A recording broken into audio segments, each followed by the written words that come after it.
بسم الله الرحمن الرحيم. الحمد لله رب العالمين والعاقبة للمتقين والصلاة والسلام على أشرف الأنبياء والمرسلين ومن تبعهم بإحسان وإيمان إلى يوم الدين. وبعد. سورة البقرة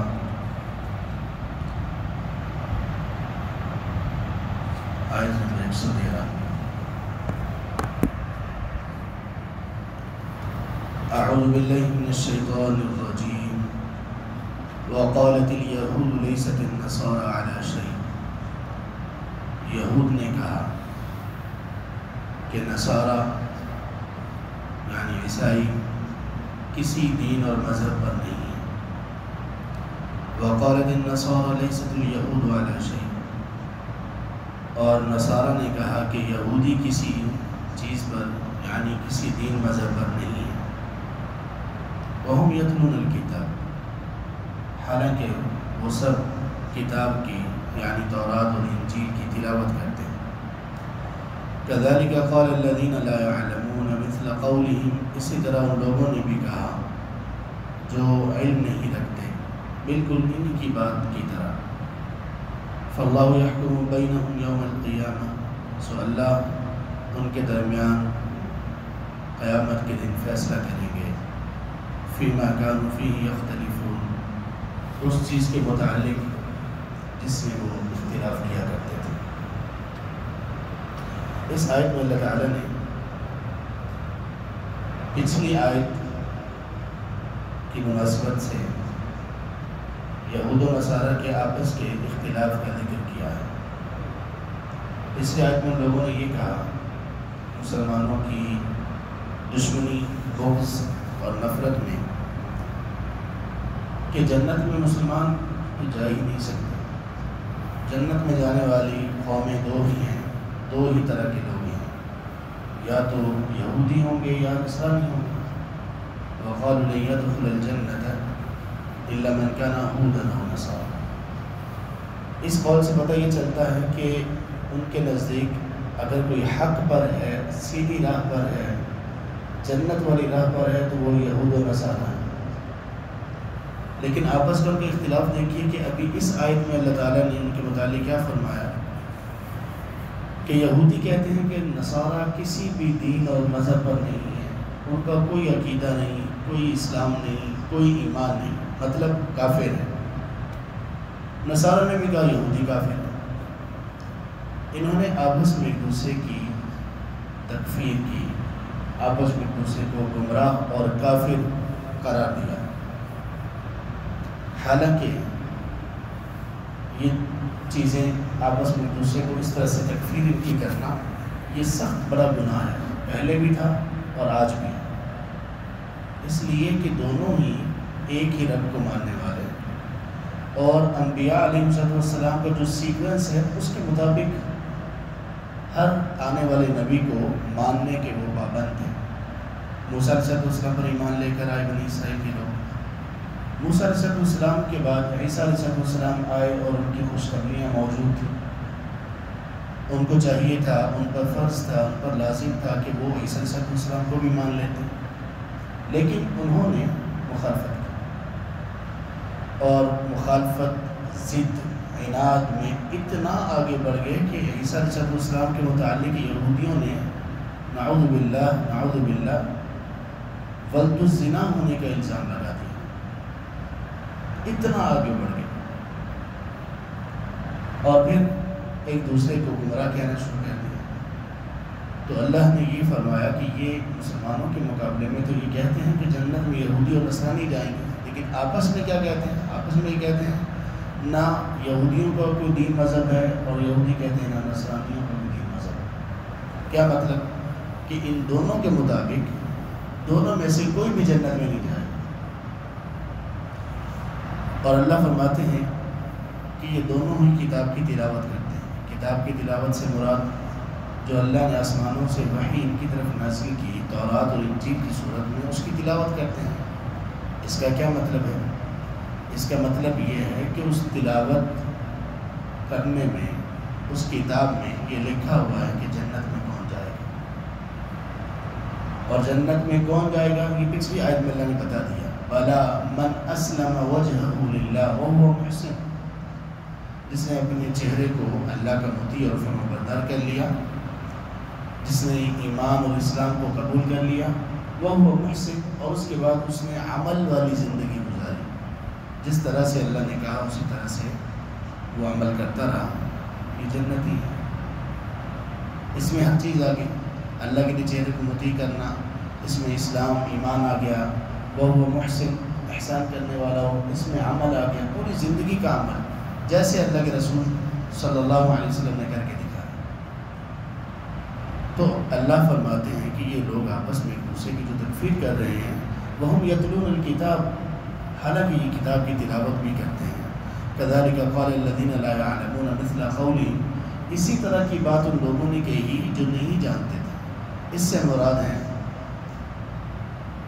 مشرکین مکہ، ان لوگوں نے بھی کیا کہا؟ جو شخص اسلام لے کر آتا کہتے بے دین ہو گیا، صبا بے دین ہو گیا، بے دین ہو گیا۔ ان کو علم نہیں ہے کہ ایمان کیا ہوتا ہے، دین کیا ہوتا ہے۔ انہوں نے دین ابراہیمی جس کا وہ دعویٰ کیا کرتے تھے کہ ہم اس دین پر ہیں، اس میں اتنی خرافات، اتنی زیادہ خرافات ایجاد کر لی کہ ابراہیم علیہ السلام کا دین تو توحید کا عالم بردار تھا، ابراہیم علیہ السلام کا دین تو سراسر خالص توحید تھا، اور انہوں نے دین ابراہیمی کے نام پر کیا کیا؟ وہ گھر جس کو ابراہیم علیہ السلام نے اللہ کے حکم سے تعمیر کیا، سب سے پہلا گھر اس روئے زمین پر اللہ کی عبادت کے لیے، اس کی توحید کے لیے، انہوں نے اسی گھر میں، اس گھر کے اندر اور ارد گرد 360 بت رکھ دیے۔ اتنا ظلم، اس قدر زیادہ گمراہی۔ تو اللہ فرماتے ہیں کہ جن کو علم نہیں انہوں نے بھی ایسے ہی کہا۔ جب حقیقی دین ابراہیمی پر چلنے والے لوگ آئے جیسے نبی صلی اللہ علیہ وسلم، تو تب مشرکین مکہ نے ان لوگوں کی بھی تکفیر کی اور کہا یہ بے دین ہو گئے۔ سو اللہ تعالیٰ اس اختلاف کا فیصلہ قیامت کے دن کریں گے ان کے درمیان۔ جو لوگ دنیا میں اللہ اور اس کے رسول کے فیصلے کو نہیں مانتے، آسمانی کتابوں، آسمانی وحی تعلیمات ان کو نہیں مانتے اپنے فیصلوں میں، اپنے جھگڑوں میں، اپنے اختلافات میں، تو پھر اللہ تعالیٰ ان کے درمیان قیامت کے دن فیصلہ کرے۔ اس کا مطلب یہ ہوا کہ ہر چیز کا فیصلہ دنیا میں نہیں کیا جا سکتا، نہ ہو سکتا۔ دنیا میں اگر فیصلے ہر چیز کے ہونے بھی لگے تو دلوں کے حال کے فیصلے دنیا میں نہیں کیے جا سکتے، یہ اللہ ہی جانتے ہیں۔ دل میں کون کیا لیے بیٹھا ہے اس صرف اللہ جانتا ہے۔ تو اللہ فرماتے ہیں کہ قیامت کے دن اللہ ان کے اس اختلاف کا فیصلہ کریں گے۔ یہ جو ایک دوسرے کو کافر کہہ رہے ہیں، ایک دوسرے کو گمراہ کہہ رہے ہیں، اور اسی طرح باقی جتنے بھی آپس کے اختلافات ہیں ان کے، اللہ ان کے درمیان فیصلہ کرے گا۔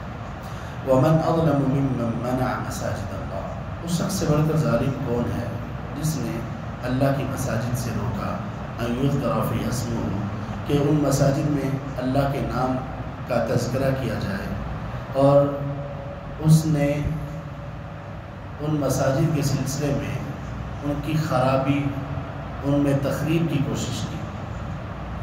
اس سے مراد کون سے لوگ؟ مساجد سے روکنے والے کون سے؟ مساجد سے روکنے والے جیسے اصحاب الفیل، ہاتھی والے لوگ، انہوں نے بیت اللہ پر حملہ کیوں کیا تھا؟ سبب یہ تھا کہ اس ابرہہ نے یمن میں ایک عمارت تعمیر کی تھی۔ اس نے کہا تھا جیسے لوگ بیت اللہ جاتے ہیں، حج کرتے ہیں، وہاں پر رش لگ جاتا ہے، وہاں پر لوگوں کے دلوں میں عقیدت ہے، احترام ہے، وہ نصرانی تھا۔ اس نے کہا میں یہاں پر ایک گرجا تعمیر کرتا ہوں، لوگ ایسے ہی آ کر اس کا بھی حج کیا کریں، اس کے مقابلے میں اس سے بھی اچھا اور خوبصورت تعمیر کروں گا۔ اس نے تعمیر کیا، لیکن ایک عرب کے ایک شخص نے، مکہ کے ہی غالباً ایک شخص نے وہاں پر گیا اور اس کی گرجا میں جا کر گندگی کرایا۔ ان کا تم اس کے مقابلے میں بناؤ گے؟ اس نے یہ حرکت کی، اس کو غصہ آیا، اس نے کہا کہ میں اب بیت اللہ کی اینٹ سے اینٹ بجا دوں گا، میں لوگ ایسا اس کو بنا دوں گا کہ لوگ اس کا حج طواف کرنے کے قابل ہی نہیں رہیں گے، یہ قابل ہی نہیں رہے گا کہ اس کا حج اور طواف کیا جائے۔ تو گویا اس کی نیت یہ تھی کہ لوگوں کو بیت اللہ سے روکا جائے، لوگوں کی جو دلچسپی اور محبت ہے بیت اللہ سے وہ ختم کر دی جائے، اس لیے اس نے حملہ کیا، یہ اس میں شامل ہے۔ اسی طرح نبی صلی اللہ علیہ وسلم نے جب مدینہ ہجرت کر کے وہاں سے آپ صلی اللہ علیہ وسلم اور آپ کے صحابہ بڑے شوق، بڑی محبت اور بڑی ہی وارفتگی کے ساتھ بیت اللہ کا حج کرنے کے لیے آئے 6 ہجری میں، تو مشرکین مکہ نے ان کو حدیبیہ کے مقام پر روک دیا، آگے نہیں بڑھنے دیا، اور وہاں پر بھی وہ معاہدہ ہوا جس کو صلح حدیبیہ کہتے ہیں، لیکن لوگوں نے آگے نہیں جانے دیا، بیت اللہ کا طواف اور عمرہ نہیں کرنے دیا، یہ بھی اس میں شامل ہے۔ اور اس میں ہر وہ شخص شامل ہے جو کسی بھی طرح سے مساجد سے روکنے کا کردار ادا کرتا ہے۔ اب تو خیر لوگ کچھ سمجھدار ہو گئے، کچھ سال پہلے تک کچھ مساجد کے بعد لکھا ہوا ہوتا تھا کہ یہ مسجد فلاں اور فلاں کی ہے، یا پھر کوئی دوسرا داخل نہ ہو، اللہ ہو۔ اسی طرح آپس کی نفرتیں، کدورتیں، بغض اور عداوتیں لوگ بغیر کسی سبب کے یا پھر صرف اس وجہ سے کہ تمہاری نماز کا طریقہ اور ہے، ہماری نماز کا طریقہ اور، لہٰذا تم ہماری مسجد میں نماز نہ پڑھو، بغیر کسی سبب۔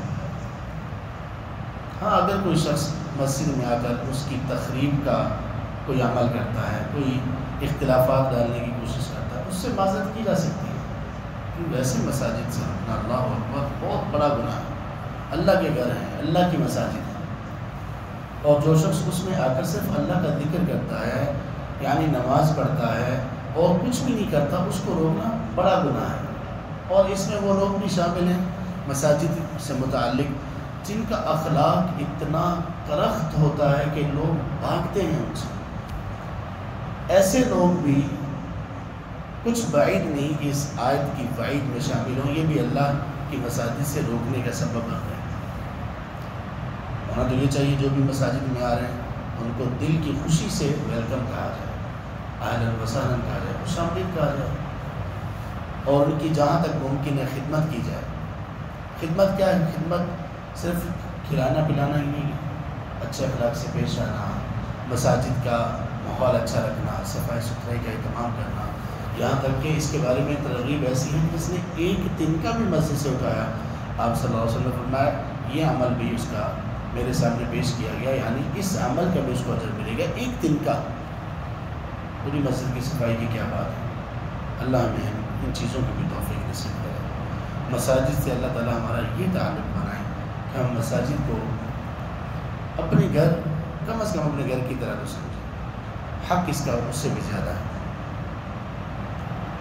اولئک ما کان لهم ان يدخلوها الا خائفین، یہی وہ لوگ ہیں جو مساجد سے روکنے والے ہیں، ان کے لائق نہیں ہے کہ وہ اس میں داخل ہوں مساجد میں، ہاں مگر ڈرتے ہوئے، مراد اس سے مشرکین مکہ ہیں۔ انہوں نے نبی صلی اللہ علیہ وسلم کو مسجد حرام سے روکا، اب اللہ کے رسول صلی اللہ علیہ وسلم جب 8 ہجری میں تشریف لائے تو آپ نے اعلان کیا، منع کر دیا، بلکہ اعلان اس سے پہلے تھا، اس سال بھی اعلان کیا، کچھ اس سے پہلے بھی لوگوں کو منع کیا، اور کہا کہ آج کے بعد کوئی شخص بیت اللہ میں برہنہ طواف نہیں کرے گا، بس۔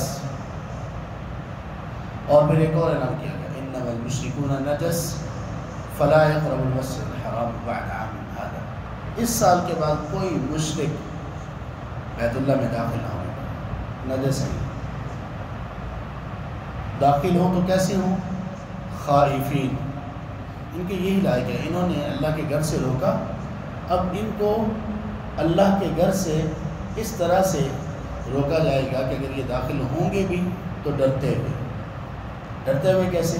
کہ ہم نے کوئی ایسی حرکت نہیں کرنی، کوئی ایسا عمل، کوئی ایسا فعل نہیں کرنا جو اس کی شان عظمت کے خلاف ہو اور عقیدے کے خلاف ہو، اور کوئی ایسی تخریب کاری نہیں کرنی جیسے منافقین بھی کیا کرتے تھے مدینہ میں، اور جب وہ مسجد میں داخل ہوتے، مسجد نبوی میں آتے تو ڈرتے رہتے تھے کہ کوئی آیت نہ نازل ہو جائے، ہمارا پول نہ کھل جائے، تو اللہ کہتے ہیں کہ ایسے لوگ جو مساجد کے سلسلے میں لوگوں کو روکتے ہیں اور اس کی تخریب اور اس کی آبادی کو کم کرنے کی کوشش کرتے ہیں، تو ان کے یہی لائق ہے کہ وہ مساجد میں خود داخل ہوں، تو یوں ڈر رہی لہم فی الدنیا خزی، ایسے لوگوں کے لیے جو مساجد سے لوگوں کو روکتے ہیں ان کے لیے دنیا کی زندگی میں، دنیا میں رسوائی ہے، وَلَهُمْ فِي الْآخِرَةِ عَذَابٌ عَظِيمٌ، اور ان کے لیے آخرت میں بہت بڑا عذاب ہے۔